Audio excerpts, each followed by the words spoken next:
Take Saturday off, this Saturday. Go have lunch, go have dinner, go shopping. Try to go a whole day without having bad service. It can't be done. And the problem is, as consumers, we allow this to happen. We allow bad service. Well, first of all, you have to understand that I have no original ideas. Nothing. There is nothing new in sales or customer service. This stuff is 70 years old, 100 years old. A friend of mine, his name is Robert Shook. He wrote a number of business books. Maybe you've read some of them. The IBM story, the Mary Kay Cosmetics book, the Honda American Dream, the Ford turnaround. This is his line. If you copy one person's stuff, that's called plagiarizing. You copy 50 people's stuff, that's called research. I am full of research. There's nothing new. So what do is we copy everybody else and just turn it around and regurgitate it. But it all comes down to basic stuff that we all know. But here's a fun thing just to think about. Put your hands, if you're wearing a watch, put your hands over your watch and don't look at your watch. I want you to be honest here. Think about your watch. Does it have Roman numerals, slashes, dots, nothing? Now take a look at your watch. How many of you are wrong? Be honest. Okay, not a smart group, but a nice group. Okay. You look at your watch 4 to 5 times a day to see what time it isn't. It's not 10 o'clock yet. It's not time for this Becker guy to be done. If we don't even know what's on our own watch, what else are we not paying attention to? Our friends, our families, our clients, our customers. We're going through life so fast, we got to slow down. We got to slow down and see our customers. We got to slow down to just talk to people a little bit longer. Here, I'll prove it. I'll start right now.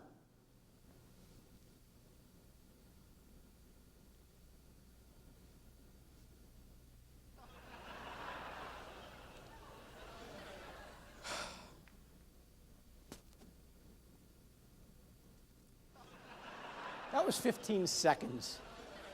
Imagine taking an extra minute, 2 minutes for each customer on the phone. And this is my only original term. I've got one original thought, and this is it, so I'll give it to you now. It's called Poof Management, and that's spelled P-O-O-F. And here's what happened to all of you. Poof, you're a manager. Poof, you're a manager. Poof. And we haven't learned the right way. So that's very important, and especially managers in customer service. I go into some big companies, and the manager's right in their office. What about walking around or sitting next to the people on the phones, listening to the way they answer the phone? Listen to the way they're talking to the customers. Again, one person can blow for everybody, but we don't see it that way.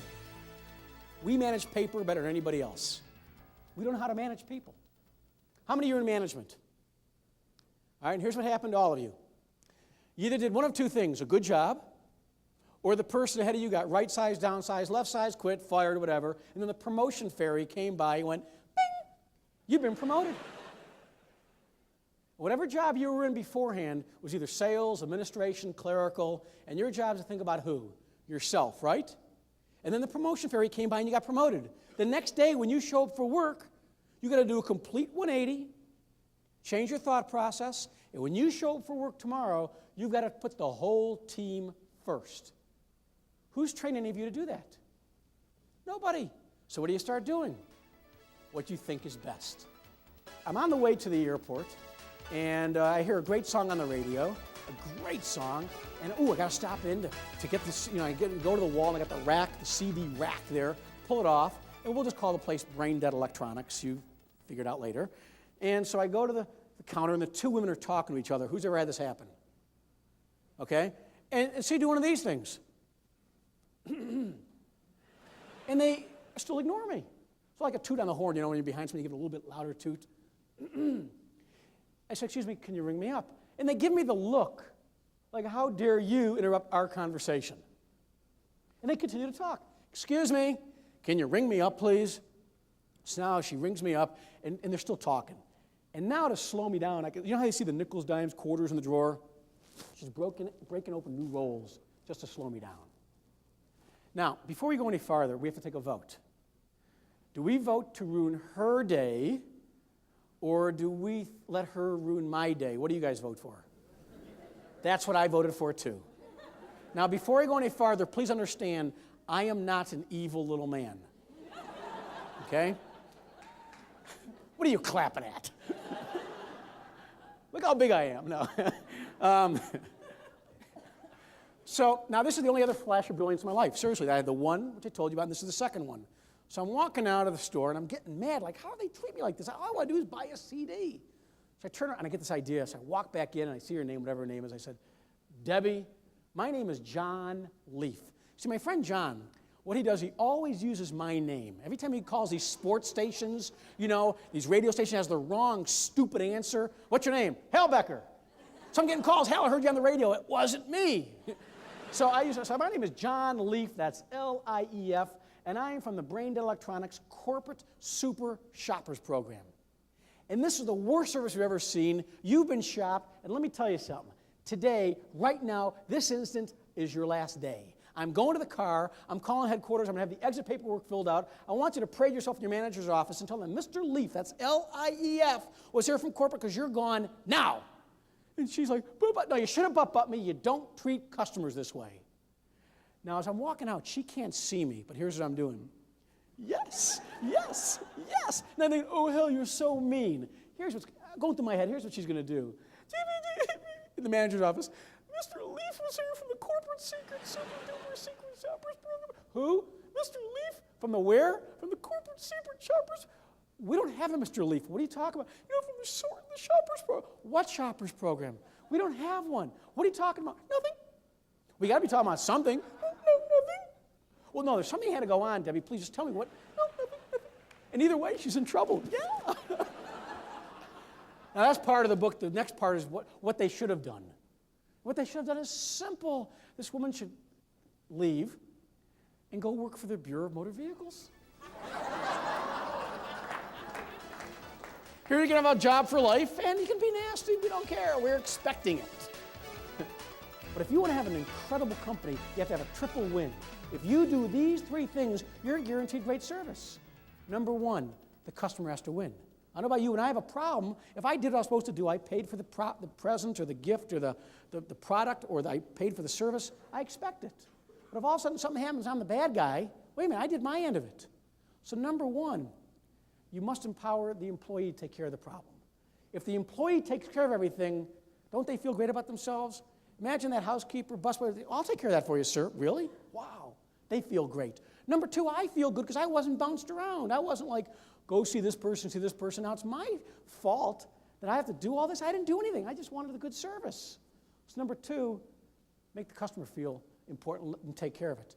Number three, the entity wins, the corporation. If these two things, if they're solved right away, I want to do business with you more. That's called a triple win. Very important. To be fair, so I said, okay, who are the 10 best companies in the world? Who are the best companies in the world? Now, of course, there's more than 10, but since the book was written for a worldwide audience, I had to pick different industries. So I like Disney and LL Bean and Ritz-Carlton and Nordstrom and Callaway Golf Club's a personal favorite, Little Debbie Snack Foods, and whatever the 10 all totaled up. And I had to call the 10 CEOs because I had to ask, I said, here are 6 questions. Now, you know, it's hard to get a hold of the CEOs, obviously, but I told their executive assistant, I said, look, I got 6 questions. You can answer them now. You don't have to answer them. I'll fax them to you. There's no hidden agenda. Not even going to use your name. It's going to say Q&A. But I don't want to go lower down the food chain. So I go lower down the food chain. You know, you might get the wrong answers. All 10 answer the questions, but here's what blew me away. All 10 answered 2 questions identically. And I had no idea what the answers were going to be. The first one was, what is the most important element you look for when you hire people? Guess what all 10 said? It's the interactive part again. Attitude. They all said attitude. And I said, number 2, what are your policies and procedures regarding customer service? Guess what all 10 said? I'll give you a hint. It's the old Nike slogan. Just do it. Just take care of the employees, just do it. Pretty simple stuff. Here, I'm going to show you something. Just a regular dollar bill, nothing fancy.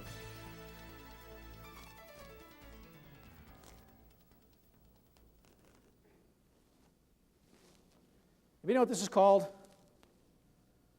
It's called a trick. The phone is ringing. First time I ever saw this trick, I was blown away by this. I saw a speaker do this. Wow! So I got the trick, And I got a large audience, and I'm trying the trick, and I got this dollar, and guess what? I can't wait to do it in front of this audience. Oh, shoot, hold on. Darn! So I got about 4 hours to fly home like this flight today. I'm sitting in the seat, the guy next to me, 4 hours to practice, can't figure out what I'm doing. A couple of flight attendants are walking down looking at this. One of the pilots came out. Hopefully it was right seat. I had 4 hours to practice this. I started practicing it. And guess what happened after I practiced it for a while? I got it down. And all this is practice, just like customer service. All you got to do is practice being good in customer service, being nice to people. You got to remind yourself to be nice to people. So I put a card on your table. And if you follow this card, this is all you need. In fact, I need one. This is all you need to do on customer service. And why I put this on a card is very simple. We're going to forget what we talked about. Take this card, put it in your daily planner, attach it to a computer, put it in your mirror, put it on your visor in your car, something where you need that reminder of how to be nice. So if you follow these 3 things in customer service, this is it. Number 1, understanding. Customer service is not what you think it is, it's what the customer thinks. Remember going to that restaurant having bad food or bad service? And then the server goes, well, how about a free dessert?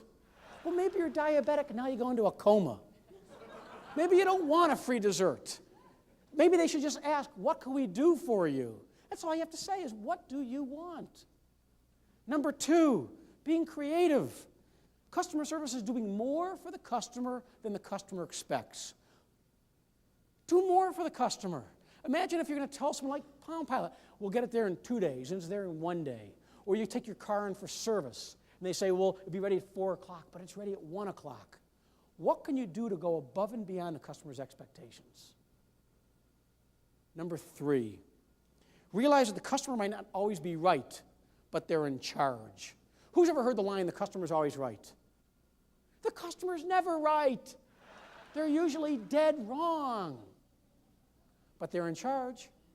You tell the customer no, here's what you can say to their business. Remember the little rascals? What's this? Hi sign. Goodbye. See you, business. And in fact, when we had our company Direct Opinions, I used to look for what I call creative opportunities. We looked for problems. We looked for our customers to have a problem. Because if they had a problem, any little thing, we went above and beyond it. We were able to satisfy them. And there's 2 more lines on this card, to me the most important lines. Number 1, customer service is asking, not telling, listening, not talking. Don't tell the customer what you're going to do, ask them. And this is the most important. People buy from people.